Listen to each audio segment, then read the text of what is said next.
कभी सोचा है जब माता किसी संतान को जन्म देती है तो क्या होता है? 9 माह का गर्भ, प्रसव की तीव्र पीड़ा।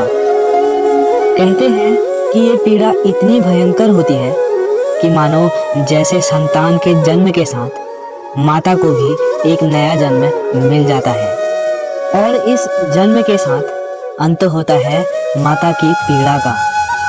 किंतु यदि आप दृष्टिकोण बदलकर देखें तो आप ये समझेंगे कि पीड़ा का ये अंत एक अपार आनंद का प्रारंभ है।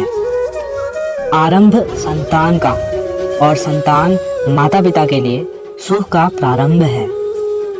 जीवन के साथ भी यही होता है। हम कभी कभी किसी संबंध या किसी स्थिति के पीड़ादायक अंत के कारण इतने विचलित हो जाते हैं कि उस आनंदमय प्रारंभ को देख ही नहीं पाते हैं। स्मरण रखिएगा, पीड़ा आनंद के प्रारंभ का लक्षण है। किसी पुष्प को देखते हैं आप, कितना सुंदर होता है वह पुष्प। हर कोई चाहता है कि ऐसे किसी पुष्प को वह अपना ले, अपने पास रख ले। अब सोचें, पुष्प को जो ये सम्मान मिलता है, ये किस कारण से मिलता है? केवल इसलिए कि यह सुंदर है। चलिए आपको कुछ बताता हूँ। ये पुष्प जब डाली पर होता है तो हमें ये सुगंध से अपनी ओर आकर्षित करता है। इसी पुष्प की यदि आप माला बनाओ, किसी मूर्ति पर चढ़ाओ तो ये आदर का प्रतीक बनता है। अब यही पुष्प यदि आप सैया पर बिछा दो तो आपको वह दृश्य देखकर, आपको उस सुगंध को देखकर आपका मन प्रफुल्लित हो जाता है। किंतु सोचिए, यही पुष्प यदि आप अर्थी पर सजाते हैं तो इस पुष्प का कोई सम्मान नहीं करता है। किसी परिस्थिति में इसको सम्मान मिल रहा है और किसी परिस्थिति में सम्मान नहीं मिल रहा है। ऐसा क्यों? क्योंकि यही छिपी है एक महत्वपूर्ण सीख, जिसका अर्थ यह है कि सम्मान व्यक्ति वस्तु का नहीं किया जाता, सम्मान किया जाता है समय और स्थिति का। अब समय जो हमारे बस में तो है नहीं, हमारे बस में है स्थिति। हमारी स्थिति कैसी होगी इसका निर्णय स्वयं हम लें, और जैसी हमारी स्थिति होगी वैसा हमारा सम्मान होगा। व्यक्ति के सर पर जब क्रोध चढ़ जाता है तो उसे सत्य और असत्य के बीच का ज्ञान नहीं होता है। क्रोध उसकी दृष्टि को धुंधला कर देता है और फिर उसके पश्चात माया और कपट ही उसे आगे का मार्ग दिखलाता है। अपने स्वार्थ की सिद्धि के लिए अग्नि क्या करती है? जलाती है। फिर चाहे वह लकड़ी हो, कोयला हो, वस्त्र हो, जो भी आप अग्नि में डालोगे वो भस्म हो जाएगा। किंतु सोना, यदि आप सोने को अग्नि में डालोगे तो वह कुंदन बनकर अपना अस्तित्व निखार लेता है। यदि आप लोहे को ताप दो तो वह फौलाद बन जाता है। क्यों होता है ऐसा? क्योंकि उनके भीतर की अग्नि उनको जलाने वाली अग्नि से अधिक ताकतवर होती है। ये अग्नि है निश्चय की, ये अग्नि है पवित्रता की। यदि आपका निश्चय दृढ़ हो, आपके विचार पावन हो, तो कुंदन बनकर निकलोगे, फौलाद बनकर निखरोगे, भीतर से बल पाओगे और कोई आपके साथ अनिष्ट करने के लिए प्रेरित करता है। अब देखिए ना, जीवन जाने का भय आपसे स्वयं की सुरक्षा कराने का प्रयास करता है। अपमान का भय सदाचार की ओर बढ़ाता है। किसी प्रिय को खो देने का भय उसके लिए कर्तव्य पालन को प्रेरित करता है।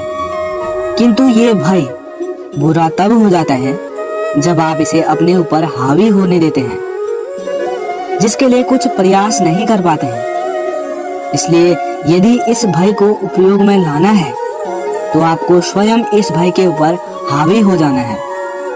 तो तोड़ दीजिए भय की सारी सीमाएं।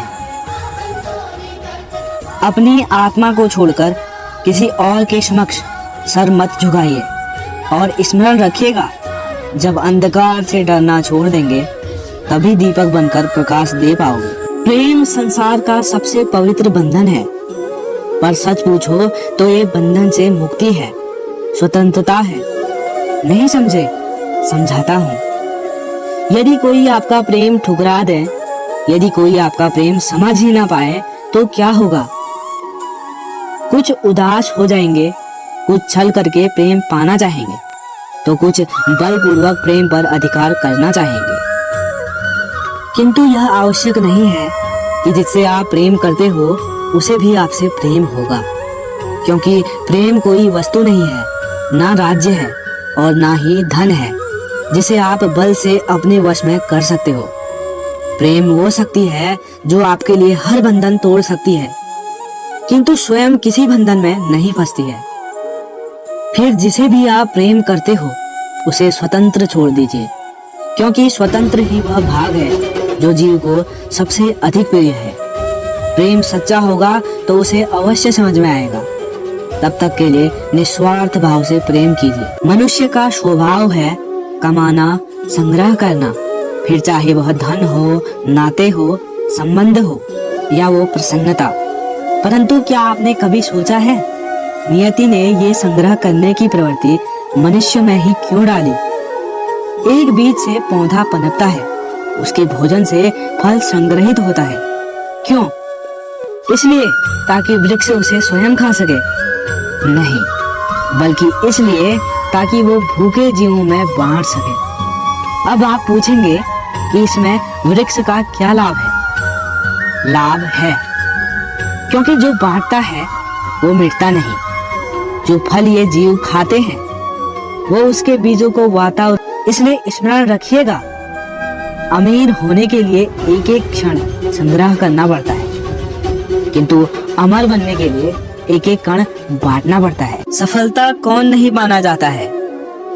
हर एक व्यक्ति चाहता है कि सफलता उसके पास स्वयं आकर उसके कदम चूमे।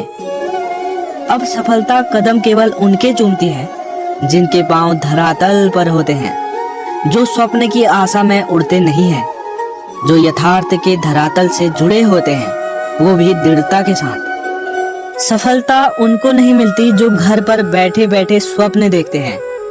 सफलता स्वयं उनके पास चलकर जाती है जो निरंतर प्रयास करते रहते हैं, जो परिश्रम करते रहते हैं और अपने इस जीवन को दूसरों के लिए स्वप्न बनाकर दिखाते हैं। तो चयन आपका है। सफल सभी होना चाहते हैं, स्वप्न सभी साकार करना चाहते हैं। स्वप्न तभी साकार होंगे जब आप परिश्रम करेंगे, और सफलता तब तक आपके साथ रहेगी जब तक आप विनम्र रहोगे। जय श्री कृष्णा।